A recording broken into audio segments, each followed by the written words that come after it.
I tricked my toxic family into disowning me. Here's why. I need to tell you something that's been eating me alive for months now. Not because I feel guilty about what I did, but because I'm still processing how a single moment can split your entire life into before and after.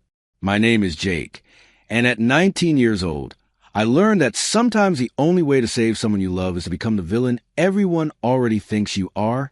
Let me paint you a picture of where the story starts. Picture a house that you feel like home, but instead feels like a tomb where dreams go to die. That was my reality every single day. I was working 2 jobs back then, pulling 10-hour shifts in an Amazon warehouse during the day, and then dragging my exhausted body to a security guard gig at night. 60-hour weeks became my normal. My back ached constantly. My hands had permanent calluses. I smelled like cardboard and industrial floor cleaner, no matter how many times I showered. But none of that mattered because I wasn't doing it for me. The house technically belonged to my grandmother, Nancy. Legally, officially, on every piece of paper that mattered, it was hers. She had bought it back in the 70s when houses actually cost what a normal person could afford. My parents moved in about 15 years ago under the pretense of being her caregivers after my grandfather passed. Caregivers. That a nice word for what they actually were, which was parasites with a mortgage-free address. My mom spent most of her waking hours with a wine glass surgically attached to her hand. Not the cheap stuff either. She had standards about her slow-motion self-destruction.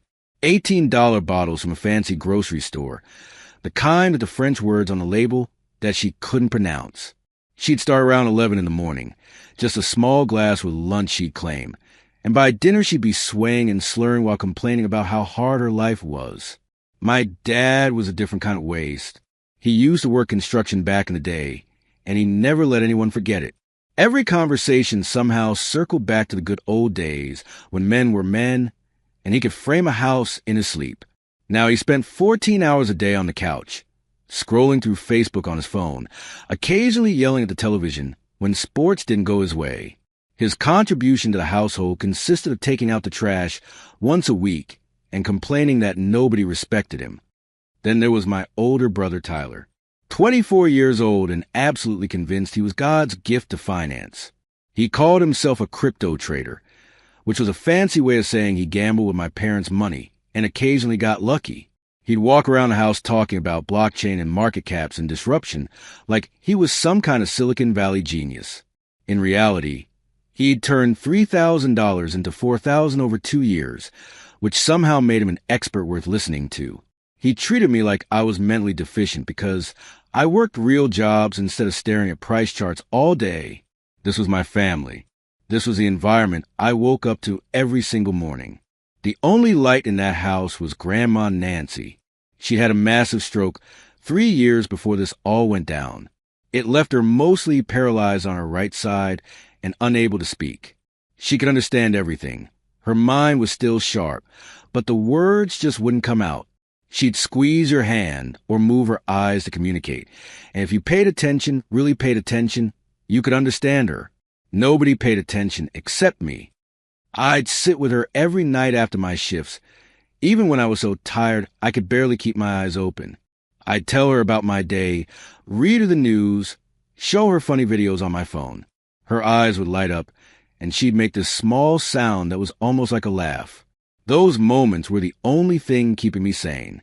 My parents saw her as an inconvenience, a burden, a thing that required feeding and cleaning and medication. They did the bare minimum to keep her alive because they needed her alive. Dead grandmothers don't own houses. Dead grandmothers can't sign over property rights. So they kept her breathing while fantasizing about the day she'd finally stop. I know that sounds harsh. I know it sounds like I'm exaggerating for effect. I'm not. The night everything changed started like any other. I got home from my warehouse shift around 7:30, and the house had that familiar feeling of low-grade toxicity. Mom was on her 3rd glass of wine. Dad was yelling at a basketball game. Tyler was in his room, doing whatever it is that crypto geniuses do when they're avoiding real responsibility. I went straight to the kitchen to handle the dinner dishes that had been piling up since the previous night. Nobody else in that house seemed to understand how sinks worked. As I stood there scrubbing dried food off plates, I heard my parents talking in the dining room. The layout of that old house meant sound carried weird. They probably thought they were being quiet. They weren't. My mom's voice came through first, slightly slurred but perfectly clear. She was asking how much longer Nancy would last. Not in a concerned way. Not like she was worried about her suffering. She said it the same way you'd ask, how much longer until your pizza delivery arrives? My hand stopped moving. The plate I was holding hovered under the running water. Mom kept talking. She mentioned seeing houses for sale in Florida, retirement communities with golf courses and pools. She'd been browsing real estate websites, apparently looking at properties, making plans. She said prices were climbing, and they needed to sell this house while the market was hot. My father's response made my blood turn to ice. He brought up Nancy's doctor appointment from the previous week, mentioned how the cardiologist said her heart was weak. Then he suggested something that I still can't think about without feeling sick.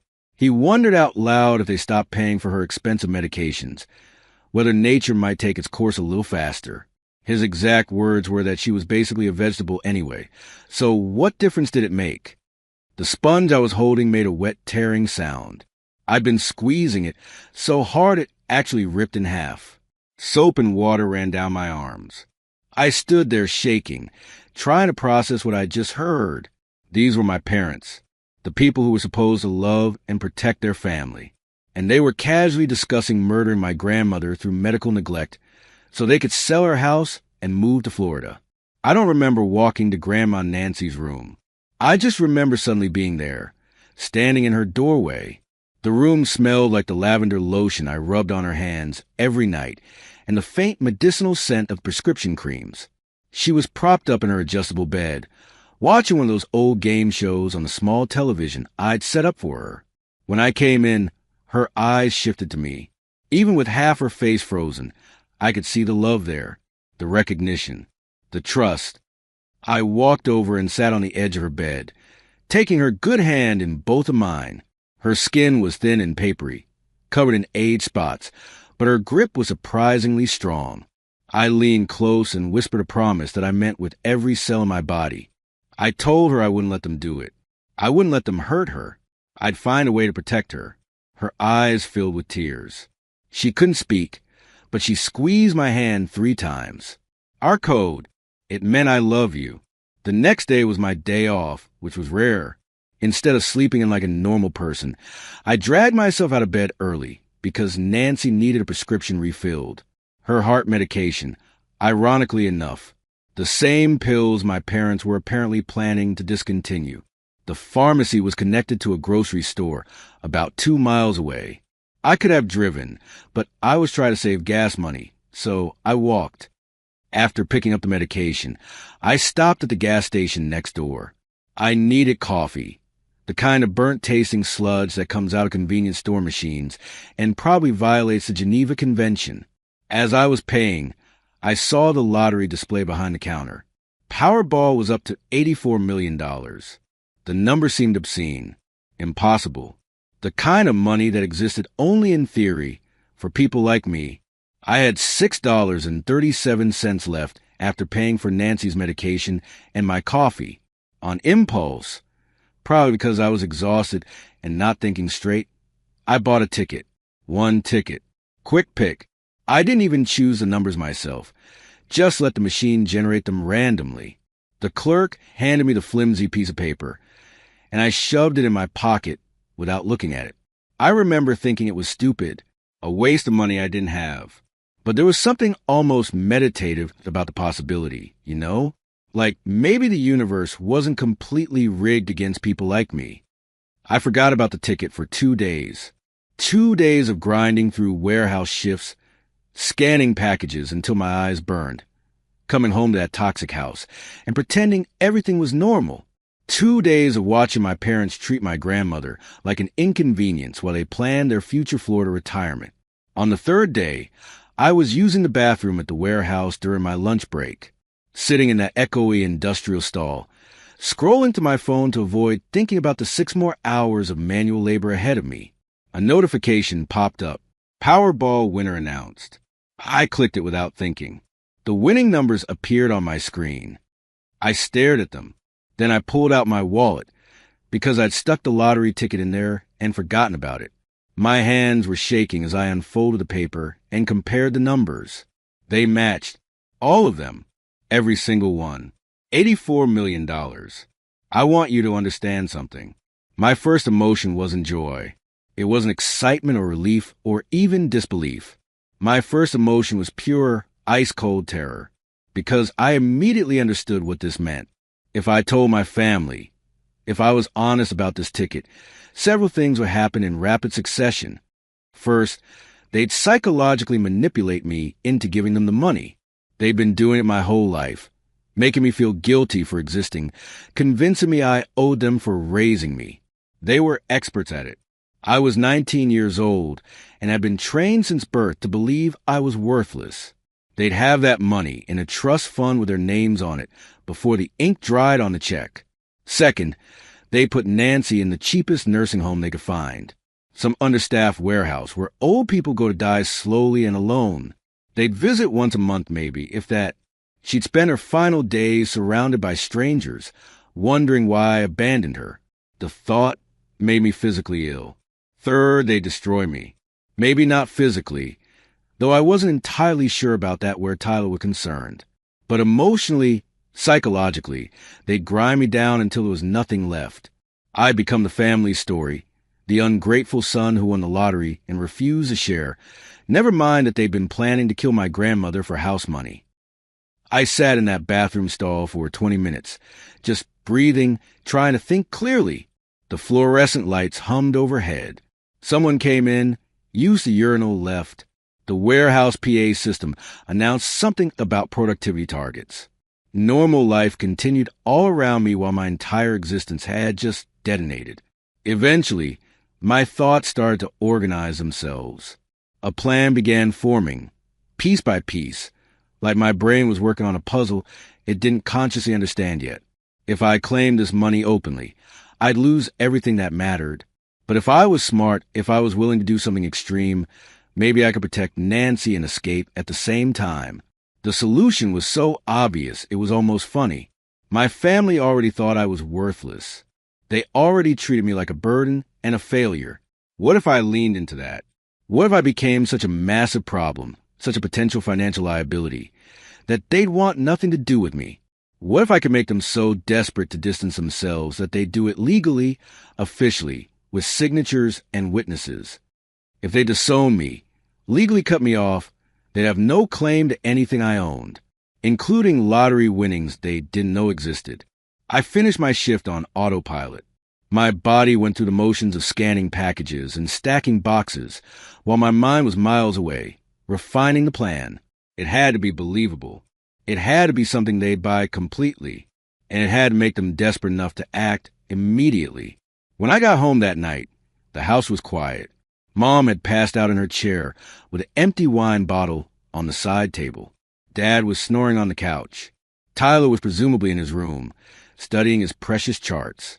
Nancy was asleep, her breathing steady and peaceful. I stood in the hallway between their rooms, feeling like I was standing at a crossroads. Down one path was honesty, which led to betrayal and loss. Down the other was deception, which might lead to freedom, not just for me, for both of us. I went to my room and closed the door.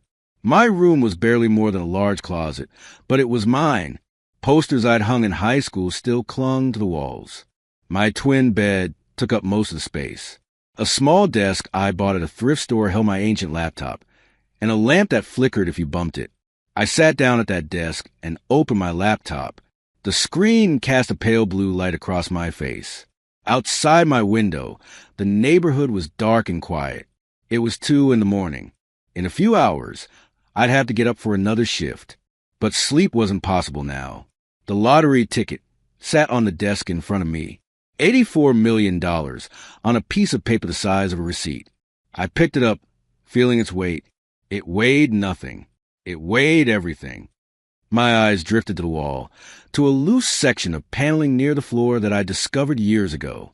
Behind it was a gap in the wall, a space between the drywall and the exterior where someone had done sloppy construction work decades ago. It was the perfect hiding place. I got down on my knees and carefully pried the panel loose. The space behind it was dark and dusty. I took the lottery ticket and slid it deep into the gap, as far back as my arm could reach. Then I replaced the panel and made sure it looked undisturbed. $84 million was now hidden in my wall, and nobody in the world knew about it except me. I sat back down at my laptop and stared at the blank screen. The hard part was about to begin. I needed to become someone they'd want to throw away. I needed to manufacture a crisis so convincing, so terrifying to their selfish interests, that they'd rush to legally separate themselves from me. And I knew exactly how to do it. My brother Tyler, the self-proclaimed financial genius, had been bragging for months about leverage trading and margin accounts. He loved throwing around terms to make himself sound sophisticated. Flash crashes, stop losses, liquidation cascades. He'd lecture anyone who'd listen about the risks and rewards of trading with borrowed money. What he didn't know was that I'd been listening, really listening, learning the vocabulary, understanding the mechanics, not because I care about crypto or day trading, but because information is power, and I'd learned to hoard any scrap of power I could find in that house. Now I was going to use his own expertise against him. I opened a photo editing program on my laptop. It was free software, nothing fancy, but it would do the job. I spent the next 3 hours creating something that would change everything. A fake screenshot, a manufactured catastrophe, a digital bomb that would make my family so desperate to cut me loose that they'd do exactly what I needed them to do. When I finished, I leaned back and looked at my work. It was perfect, terrifyingly believable. The kind of financial disaster that would make my family's blood run cold. I saved the file, closed my laptop, and finally let myself feel it. Not triumph, not yet, but something close to hope. A fragile, dangerous hope that maybe, just maybe, I could save us both. Outside, the sun was starting to rise. Another day was beginning. But for me, everything was about to change. The plan was in motion. The next 48 hours were some of the strangest of my life. I walked through my warehouse shifts like a ghost, my body performing the motions while my brain operated in a completely different dimension. I was planning something that felt simultaneously insane and necessary, a controlled demolition of my own life to save the only person who'd ever actually loved me. I spent every spare moment refining the fake screenshot on my laptop. The free photo editing software wasn't fancy, but it didn't need to be. I wasn't creating art. I was creating a believable financial catastrophe, the kind of thing that would send my family into an immediate panic spiral. The key was making it look authentic, not just some red numbers on a screen, but a genuine trading platform interface with all the right details. I studied real screenshots from trading apps, memorized the layout, the fonts, the exact way information was displayed. The devil was in the details, and I needed those details to be perfect because my brother Tyler, for all his flaws, actually understood this stuff. The fictional trading account I created belonged to a platform called Apex Trader. I chose it because it was real enough that Tyler would recognize the name, but obscure enough that he wouldn't have personal experience with their exact interface. The account name was mine. The timestamp was from 2 days ago, right after the market close. But here's where it got beautiful.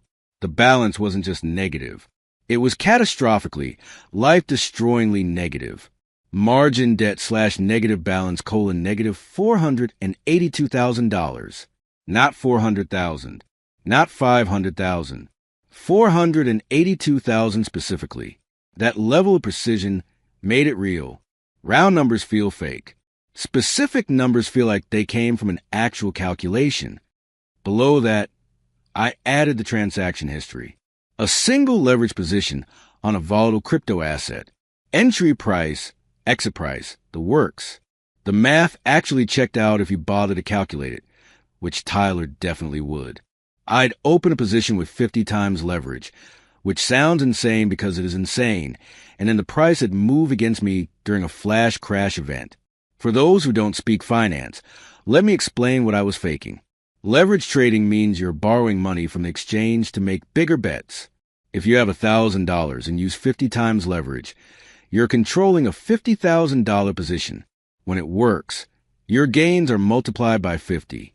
When it doesn't work, your losses are also multiplied by 50. And if the market moves fast enough in the wrong direction, you could end up owing the exchange more money than you started with. It's financial Russian roulette, and Tyler loved lecturing people about it. The story I constructed was simple but devastating. I'd supposedly been trying to make money for Grandma Nancy's care, maybe even afford some experimental treatment or a better home health aid. I'd heard Tyler talking about his wins and thought I could do it too. I'd opened an account, deposited my savings, and used maximum leverage on what I thought was a safe bet. Then the flash crash happened, a real phenomenon where prices temporarily plummet due to algorithmic trading gone haywire. It happens in crypto markets with disturbing frequency. During one of these crashes, stop-loss orders, which is supposed to automatically close your position at a predetermined price to limit losses, sometimes don't execute properly. The system lags. By the time your position closes, the price is cratered so far that you're not just at zero. You're in debt to the exchange. This wasn't theoretical. This actually happened to real people. That's what made my lie so perfect. It was plausible enough that Tyler would believe it immediately. I added one more crucial detail to the screenshot, a notification banner at the top of the screen stating that the account was under review and that I had 7 business days to deposit the negative balance or face legal action for debt collection. The kind of corporate language that makes your stomach drop when you read it. When I was finished, I sat back and looked at my work. It was terrifying how real it looked. For a moment, I almost believed it myself. The next step was preparing myself physically for performance. I needed to look like someone who just discovered they destroyed their life. Pale, shaky, on the edge of a breakdown. That meant no sleep and a lot of caffeine on an empty stomach. The morning of the day I planned to drop this bomb, I didn't eat breakfast. I pounded 3 cups of gas station coffee before my warehouse shift, which made my hands shake and my heart race. Good. During lunch, I had more coffee instead of food. By the time my shift ended, I felt genuinely awful, jittery, nauseous, pale. My hands trembled when I held them out. Perfect. I drove home with a screenshot loaded on my phone, rehearsing what I'd say. The key was to seem genuine, devastated, like I'd made a terrible mistake born from good intentions. I couldn't seem manipulative or calculated. I had to be the screw-up they already thought I was, just at a magnitude that finally mattered to them. When I pulled into the driveway, I sat in my car for a few minutes doing breathing exercises. Not to calm down, but to maintain the right level of controlled panic. Too calm and they'd suspect something. Too hysterical and I'd lose credibility. I needed to hit that sweet spot of a young person who'd made a catastrophic error and didn't know what to do. I walked into the house around 6:30. The usual scene greeted me. Mom in her chair with her wine. Dad on the couch with the television blaring some cable news show. Tyler in the kitchen, actually cooking for once. Probably some elaborate meal he'd post on social media to prove he wasn't a complete waste of space. Grandma Nancy was in her room. I could hear the faint sound of her television through the closed door. That gave me a strange moment of clarity. I was about to set off a bomb in this house. Everything was about to change. And it was all to protect that one person who couldn't even speak to thank me for it. I took a breath and walked into the kitchen. Tyler was at the stove, doing something with a pan that involved more flame than seemed strictly necessary. He glanced at me with his usual expression of mild contempt, the look he gave me approximately 20 times a day. He asked if I was going to contribute to dinner or just stand there looking useless. His tone was casual cruelty, the kind he perfected over years of practice. I didn't respond. Instead, I pulled out my phone with shaking hands. The tremor wasn't even fake anymore. The coffee and adrenaline had me genuinely wired. I unlocked it, pulled up the screenshot, and just stood there staring at it with what I hoped looked like shock and horror. Tyler noticed my hands shaking. His expression shifted from contempt to curiosity. He asked what was wrong with me, if I was having some kind of medical situation. I looked up at him. This was it, the point of no return. I told him I'd messed up. that I'd messed up really, really badly. My voice cracked on the words, which wasn't planned but worked perfectly. Tyler's interest sharpened. He could smell blood in the water. He turned down the stove and walked over to me, asking what I was talking about. I explained that I'd been trying to make money, that I'd heard him talking about leverage trading, and thought I could do it too, that I wanted to help pay for Grandma's care because Mom and Dad were always complaining about how expensive her medications were. Tyler's expression was already shifting toward that particular kind of satisfaction he got when I proved his low opinion of me correct. He told me to show him what I was looking at. I handed him my phone like I was handing over evidence at my own trial. He looked at the screen. His eyes scanned the interface. I watched his face go through several distinct stages: confusion, recognition, comprehension, and then pure, undiluted horror. He asked me if this was real, if this was actually my account. I nodded, told him I'd opened it 3 weeks ago, that I'd been doing okay at first, small wins, nothing crazy. But then I tried to make one big move right before the market closed 2 days ago. A crypto position with high leverage, because Tyler always talked about how that's where the real money was. Then the flash crash happened. Tyler's face had gone white. He asked me if I understood what a negative balance meant, if I comprehended that this wasn't like losing money at a casino where you just walked away broke. I told him I knew, that the app had been sending me notifications, that they wanted the money within 7 days or they pursue legal action.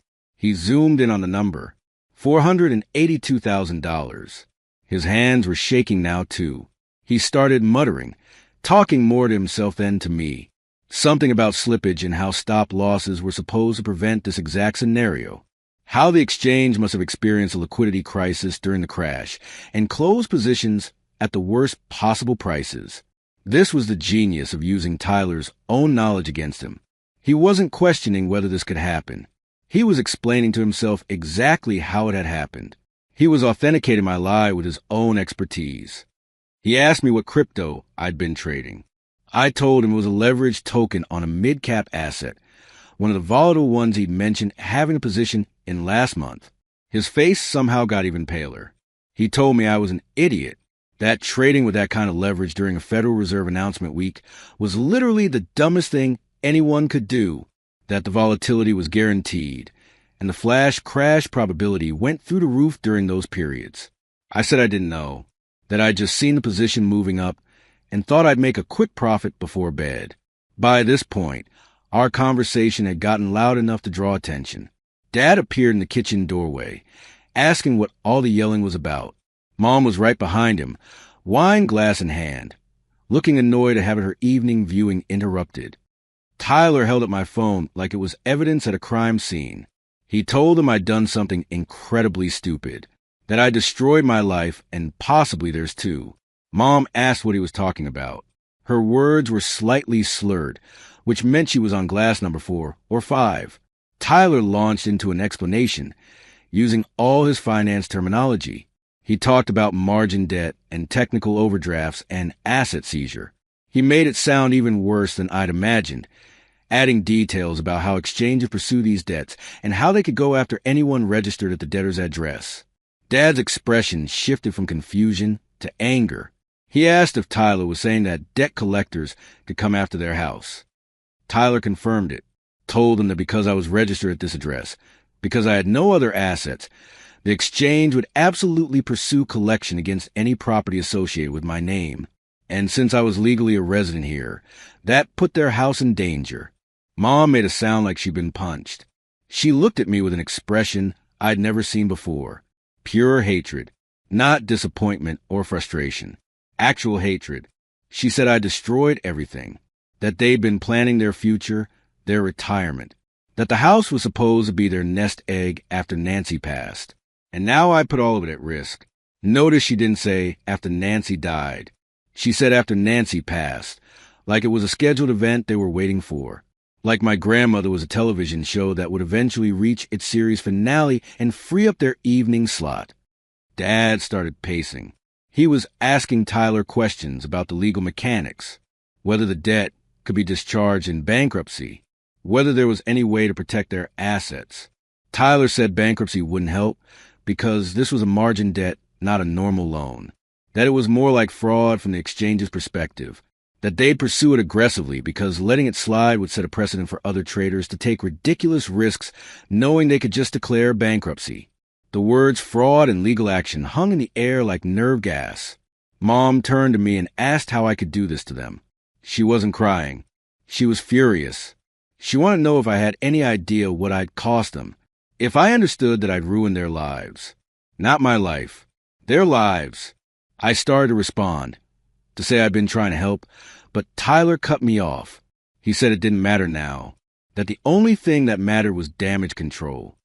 He told Mom and Dad they needed to legally separate themselves from me as quickly as possible, that they needed documentation proving I was not financially connected to them in any way, that every day they waited was another day the exchange could build a case that our assets were entangled. Dad asked how they'd do that. His voice had taken on a desperate edge. Tyler said they needed a lawyer, that they needed to draft a formal disownment document, something that explicitly stated I was not entitled to any family assets and that they bore no responsibility for my debts, something that would hold up if the exchange came after them. Mom was already pulling out her phone. She was Googling lawyers, her fingers stabbing at the screen with angry precision. She found some guy who advertised cheap family legal services, the kind of attorney whose office is in a strip mall between a nail salon and a vape shop. She was calling him, right then, at 7 o'clock at night, demanding an emergency appointment, offering to pay extra if he'd see them tonight. I stood there watching this unfold with a mixture of genuine shock and hidden satisfaction. My plan had worked even better than I'd hoped. I thought I'd have to push them toward this decision. Instead, they'd arrived at it themselves in under 5 minutes. Greed and self-preservation had overridden every other consideration so quickly it was almost beautiful. Dad was asking Tyler if this would really work, if cutting me loose legally would protect them. Tyler assured him it would, that if they had documentation showing clear separation before the exchange filed any liens, they'd be protected. He added that they should probably kick me out too, establish that I didn't even live here anymore, make it impossible for anyone to argue their assets were connected to mine. Mom got through to the lawyer. I could hear his voice through her phone speaker, confused and annoyed at being called after business hours. She was explaining the situation in dramatic terms, saying it was an emergency, that hundreds of thousands of dollars were at stake, that they needed to see him tonight. He must have agreed because her expression shifted to grim satisfaction. She hung up and announced they had an appointment in an hour, that all of us needed to go. I asked if they were really doing this, if they were really going to disown me over mistake. Dad told me to shut up, that I'd lost the right to have an opinion when I'd gambled away $500,000 that I didn't have, that I'd endangered everything they'd worked for. The house that belonged to Grandma Nancy. The house they lived in rent-free while planning her death like it was a vacation they'd booked in advance. Tyler was looking at me with something almost like respect for the first time in years. Not because he cared about me, but because I'd managed to screw up on a scale that impressed him. He told Mom and Dad that we should go now, get this handled tonight, because the clock was ticking. They agreed immediately. No hesitation. No second thoughts about whether disowning their youngest son might be an overreaction. Mom wanted to get changed into something more presentable than her wine-stained lounge clothes. Dad was already putting on shoes, muttering under his breath about incompetent children and ruined dreams. Everything they'd worked for. The house that belonged to Grandma Nancy. The house they lived in rent-free while planning her death like it was a vacation they'd booked in advance. Tyler pulled me aside while our parents were getting ready. His voice dropped to something that was probably meant to sound threatening. He told me I'd better cooperate fully with whatever the lawyer said, that if I fought this or made it difficult, they'd make my life even worse than it already was, that I'd end up not just broke, but completely alone. The irony was so thick I could taste it. He thought he was warning me. He thought I needed to understand the consequences of my actions. What he didn't understand was that I was already 3 moves ahead, and every word out of his mouth was just confirmation that the trap was working perfectly. I told him I understood, that I'd sign whatever they wanted, that I knew I'd messed up and didn't deserve anything from them. My voice was small, defeated, exactly what he needed to hear. He seemed satisfied with that, like my submission was the natural order of things being restored, like the universe was correcting itself after a brief, chaotic disruption. He nodded and told me to get in the car when everyone was ready. I stood there in that hallway, listening to my parents move around upstairs, and had to focus on keeping my breathing steady. Not from fear, from excitement. The adrenaline was real. This was actually happening. After all the planning, all the careful preparation, I was watching my family sprint toward the exact trap I'd laid for them. They thought they were protecting themselves from financial ruin. What they were actually doing was signing away any legal claim to the single largest lottery jackpot in our state's history. The beauty of it was that they were doing it eagerly, desperately, with their own lawyers and their own signatures. Mom came back downstairs, having changed into a blouse that didn't have wine stains. Dad had found a jacket. They looked almost respectable, like responsible adults handling a family crisis.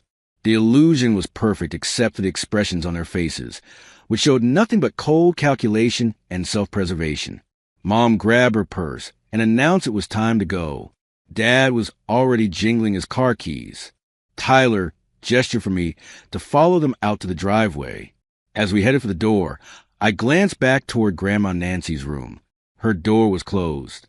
The faint blue light of her television flickered underneath. She had no idea what was happening out here. No idea that the family she'd sheltered and supported was currently in the process of legally amputating one of its own members to protect their claim on her house. The house they were already planning to sell before her body was cold. Dad unlocked the car, and we all got in. Nobody spoke. The silence was thick with tension, but it was different flavors of tension. They were tense with fear and anger. I was tense with anticipation. We were all heading to the same destination, but for completely different reasons. The engine started. Dad backed out of the driveway. The neighborhood rolled past my window, familiar streets I'd known my whole life, and I realized I was probably seeing them for the last time as a member of this family. By the time we drove back up this street, everything would be different. I'd be legally free. Tyler was in the front passenger seat, checking his phone, probably reading articles about margin debt and asset seizure, making sure he understood the threat well enough to explain it to the lawyer. He was so focused on the fake crisis that he couldn't see the real one unfolding right in front of him. Mom was in the back seat next to me, staring out her window. I could smell the wine on her breath. She'd finished another glass before we left. Needed the liquid courage, probably.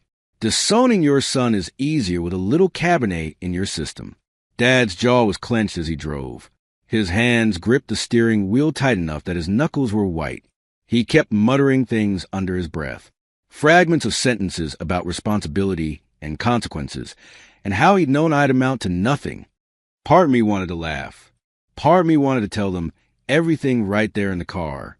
Just blurt out that the debt was fake, the lottery ticket was real, and they were about to make the biggest mistake of their miserable lives. But I didn't, because this wasn't just about the money. This was about Grandma Nancy. This was about making sure that when I came back with resources to help her, they'd have no legal standing to interfere. This was about creating a clean break that would hold up in court when I filed for emergency guardianship. The money was just the tool. Saving her was the goal. So I kept my mouth shut and watched the streetlights pass by, counting down the minutes until everything changed forever. The strip mall where the lawyer's office was located came into view. Dad pulled into the parking lot. The neon sign advertising legal services flickered weakly in the darkness. It was exactly the kind of place you'd go if you needed cheap legal work done fast and didn't ask too many questions. Perfect for what my family needed. Perfect for what I needed too. We parked, sat there for a moment. The engine ticked as it cooled. Nobody moved. Then Dad spoke. His voice was hard, final. He told me that after this was done, I was on my own, that they were washing their hands of me, that I'd burned every bridge and destroyed every relationship. I nodded, told him I understood. Mom added that I'd better not come crawling back when I hit rock bottom, that this was it. The end of any connection between us. I told her I wouldn't. Tyler turned around to look at me.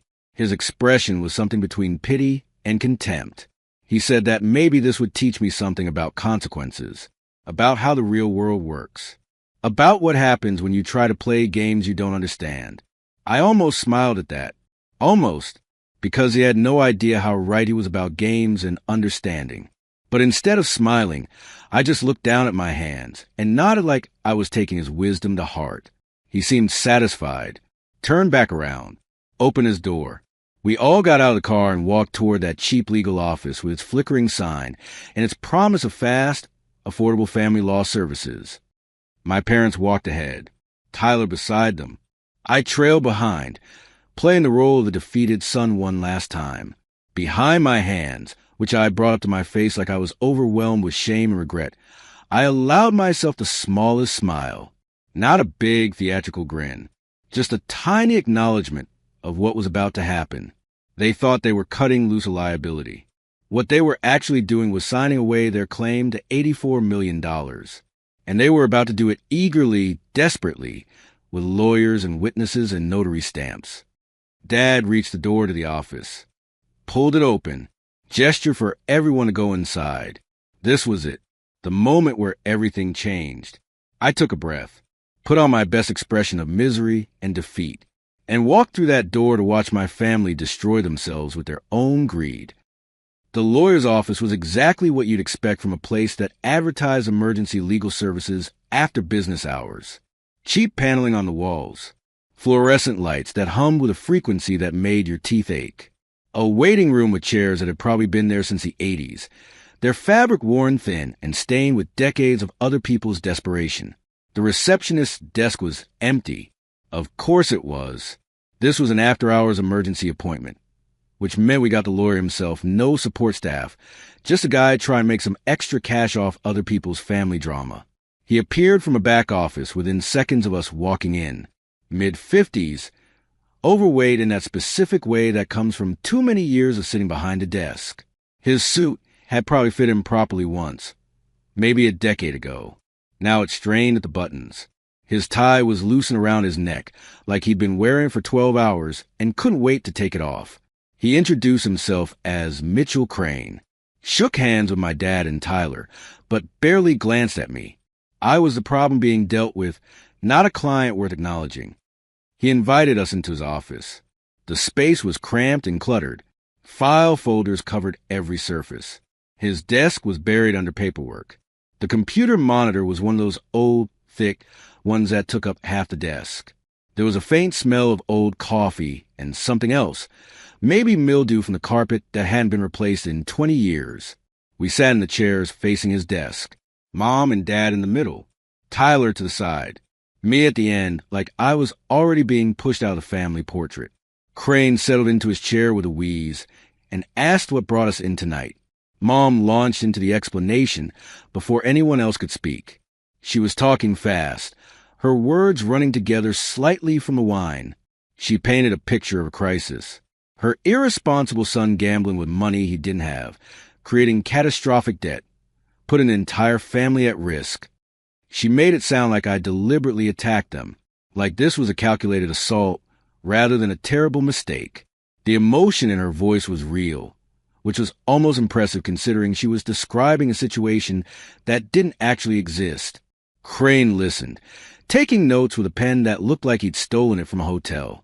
He'd occasionally make a sound of acknowledgement, a grunt or a hum, to show he was following along.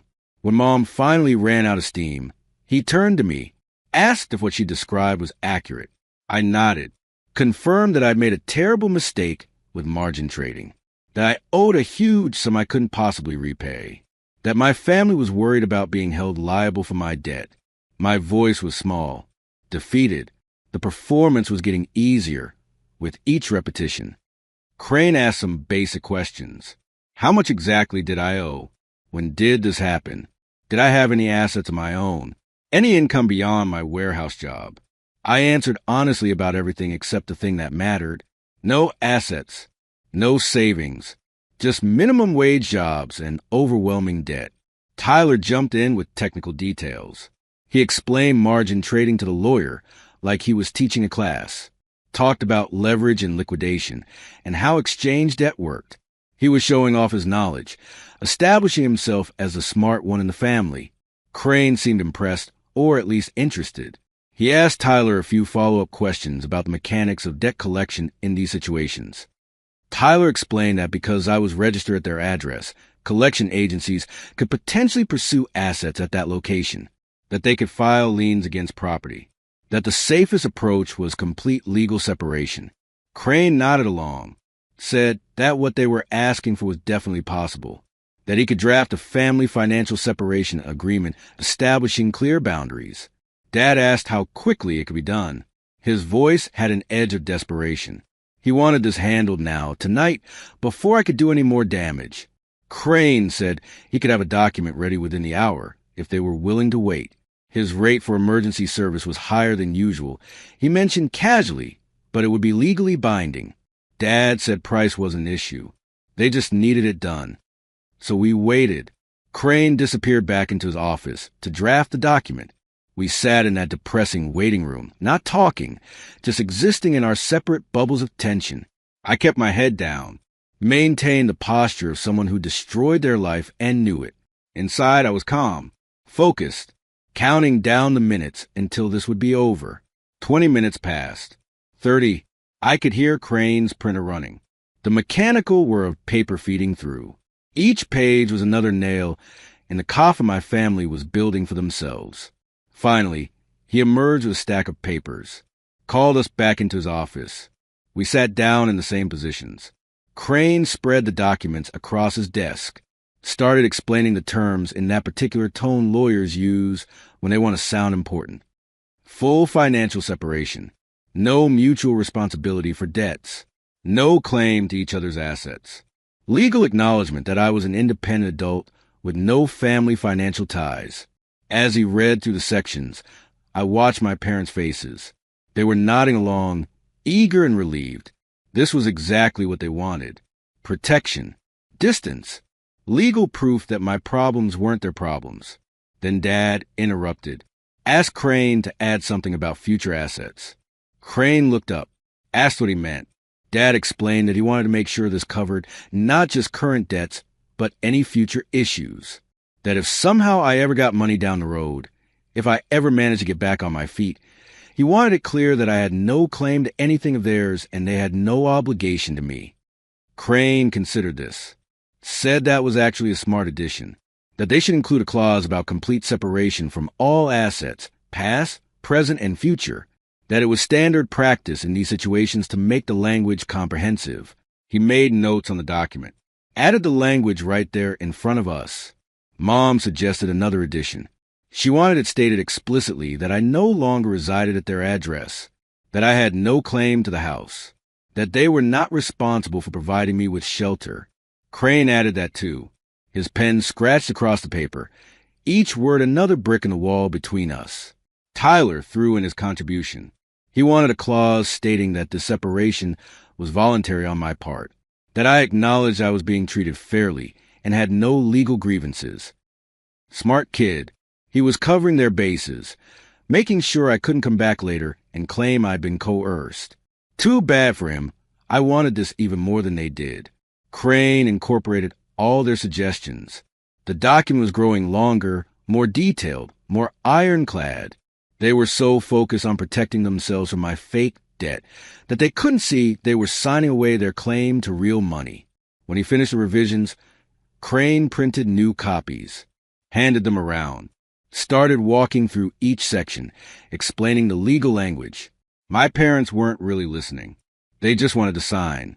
But I listened carefully to every word, made sure this document would do exactly what I needed it to do. The language was perfect. Complete financial separation. No claim to each other's assets in any form, at any time, past, present, or future. Voluntary agreement with no coercion. Full legal acknowledgement that we were financially independent entities. Crane asked if everyone understood the terms. If anyone had questions. Nobody did. They were ready to sign. He slid the papers across the desk, indicated where each person needed to put their signature. Mom grabbed a pen first, signed with quick, angry strokes. Her signature was sharp, aggressive. She pushed the paper toward Dad. Dad signed more slowly but with the same determination. His expression was grim. This hurt him, I could tell, but not enough to stop him. The house mattered more than his son. Tyler signed as a witness.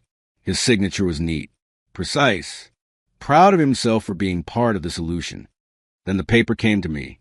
I picked up the pen, let my hand shake just a little, like the weight of this moment was almost too much, like I was struggling with what this meant. I looked up at my parents, asked one last question. If they were really sure about this, if this was really what they wanted. Mom actually laughed, told me to stop being dramatic and sign the paper, that I'd made this choice when I destroyed my life with stupid trading, that they weren't going to let me drag them down with me. She said I'd never amount to anything anyway, that they wanted a guarantee I wouldn't come crawling back when I hit rock bottom. The casual cruelty in her voice was almost beautiful. It made what I was about to do feel not just justified, but necessary. I signed my name. The pen felt lighter than it should have. Such a small action. Such massive consequences. Crane witnessed all our signatures, pulled out his notary stamp, and pressed it onto the document with a satisfying thunk. Made it official, legal, binding. Just like that, I was officially not their son anymore. At least not in any way that mattered legally. Dad paid in cash. A thick stack of bills. Crane counted it, satisfied. Gave them copies of the document in a folder. Told them to keep it safe. That this paper was their protection if anyone came asking about family finances. We stood up, shook hands. Crane wished them luck. Completely ignored me. The walk back to the car was silent. A different kind of silence than before. This one was final, heavy, the kind of silence that comes after something ends. We drove home through empty streets, late enough that most people were already asleep, the occasional streetlight, throwing pools of yellow on the asphalt, houses dark except for the blue glow of televisions in a few windows. When we pulled into the driveway, Dad killed the engine, sat there for a moment with his hands on the wheel. Then he turned around and looked at me, told me I had 10 minutes to get my things and leave, that if I wasn't gone by the time he finished his beer, he'd call the police and have me removed for trespassing. The speed of it caught me off guard, even though I'd been expecting it. We just walked in the door, and already they wanted me gone. I got out of the car, went to my room. The space looked smaller than usual. Everything I owned suddenly seemed insignificant.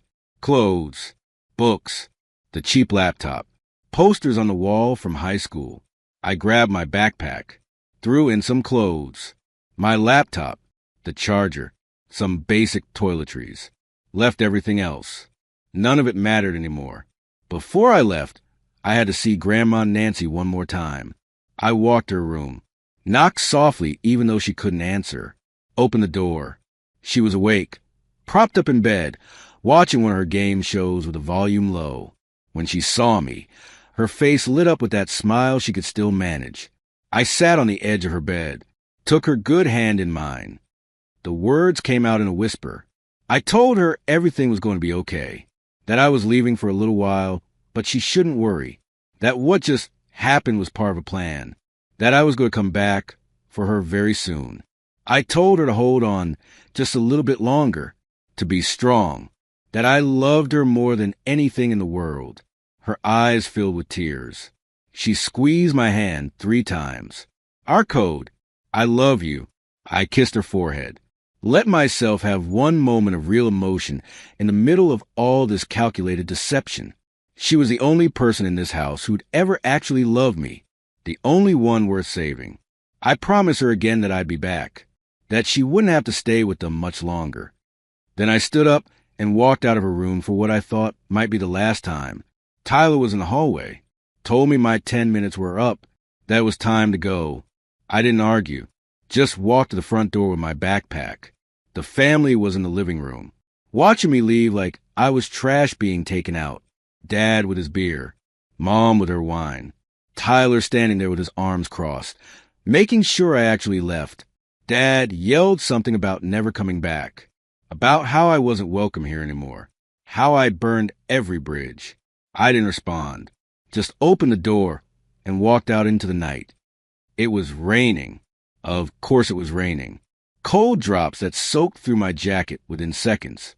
The kind of miserable weather that matched the scene perfectly. I walked down the driveway with my backpack over one shoulder, got to the sidewalk, looked back at the house one time. Every light was on. I could see their silhouettes through the windows. They'd already gone back to whatever they were doing before, already forgotten about me.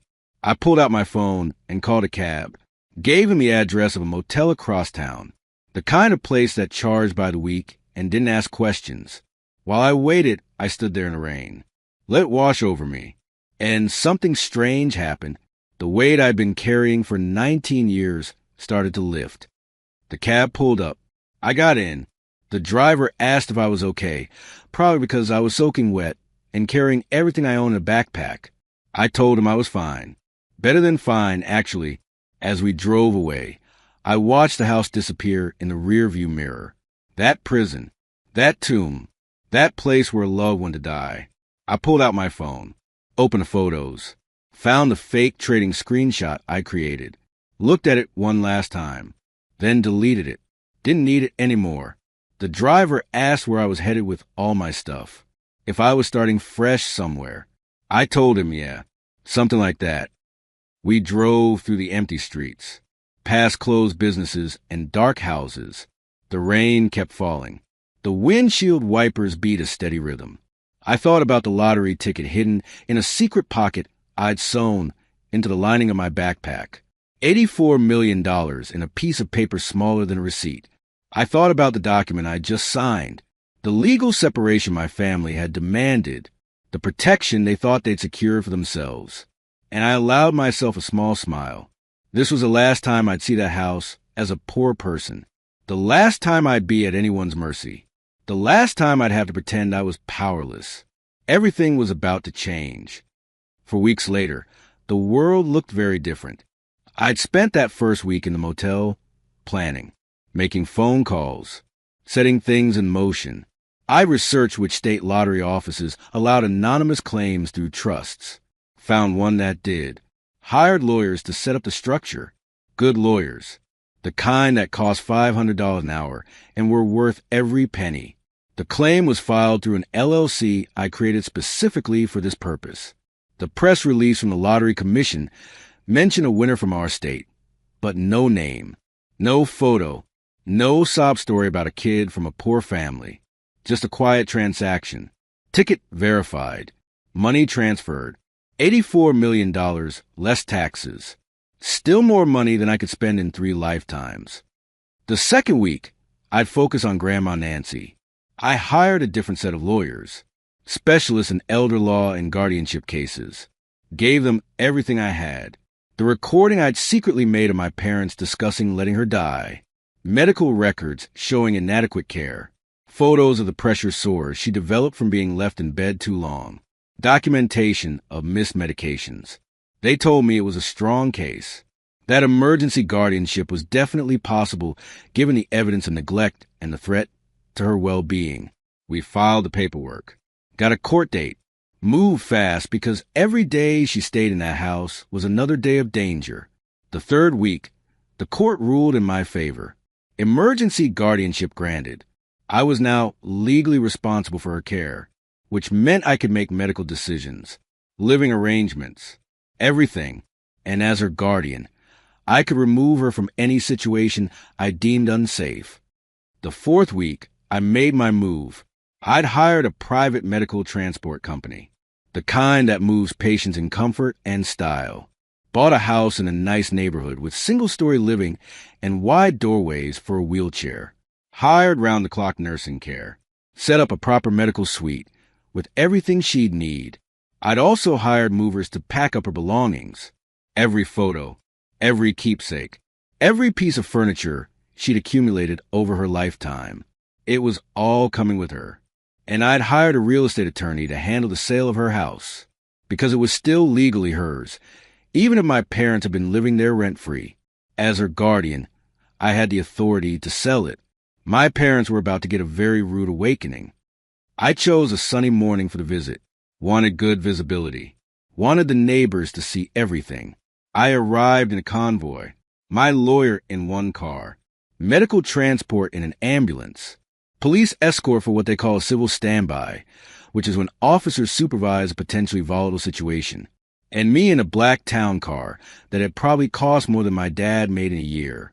The cars pulled up to the house that had been my prison, that I'd walked away from a month ago with nothing but a backpack and a secret. We parked, got out. My parents must have heard the commotion because they came rushing out onto the porch. Dad first, then Mom right behind him. Both of them looked confused and angry. Tyler appeared in the doorway. He was on his phone, probably filming this because he thought he was about to watch me get arrested. Mom was yelling before anyone could explain what was happening, screaming that I didn't live here anymore, that they had a legal document, that I was trespassing. She was waving the separation agreement like it was a weapon, the papers we'd signed at the lawyer's office. Her proof that I had no claim to anything. Dad was demanding the police arrest me, saying I was violating the terms of our separation, that I was harassing them. I let them rant for a minute, let them work themselves up, let them think they had control of the situation. Then I stepped forward. The change in their expressions was instant. Shock, confusion, something that might have been fear. I was dressed in a suit that cost more than their car, Italian leather shoes, a watch that probably cost more than they made in 6 months. I looked like money, because I was money. My lawyer stepped forward too, introduced himself in that calm, professional way expensive attorneys have, the kind of voice that makes you understand immediately that you're outmatched. He explained that I had no debts, that the trading disaster they'd been so worried about never actually existed, that I was here in my capacity as Grandma Nancy's legal guardian. Mom's face went white. She asked what he was talking about. What guardian? What legal standing? My lawyer handed her papers. Court documents. The guardianship order. All official. All legal. All signed by a judge. Dad grabbed the papers and started reading. His hands were shaking. His face was going from white to red. He was putting the pieces together. Tyler was frozen on the porch steps. His phone had stopped recording. He was just staring at me like I'd grown a second head. My lawyer continued explaining, said that as Nancy's guardian, I determined she was being neglected, that her current living situation was unsafe, that I was removing her to appropriate medical care. Mom started screaming, saying they'd taken care of Nancy for years, that they'd sacrificed everything, that I had no right. My lawyer cut her off, mentioned the recording of them discussing withholding her medication, the medical evidence of neglect, the pressure sores, the mistreatments, asked if she'd like him to play the recording for the police officers currently standing in their driveway. She went silent. So did Dad. They both looked sick. Then Mom's expression changed. She'd realized something. Her eyes got wide. She looked at me, at my clothes, at the lawyers, at everything. She asked how much I'd won. And there it was. Not how are you? Not where have you been? Not even anger about being caught neglecting Nancy. Just how much money. My lawyer smiled.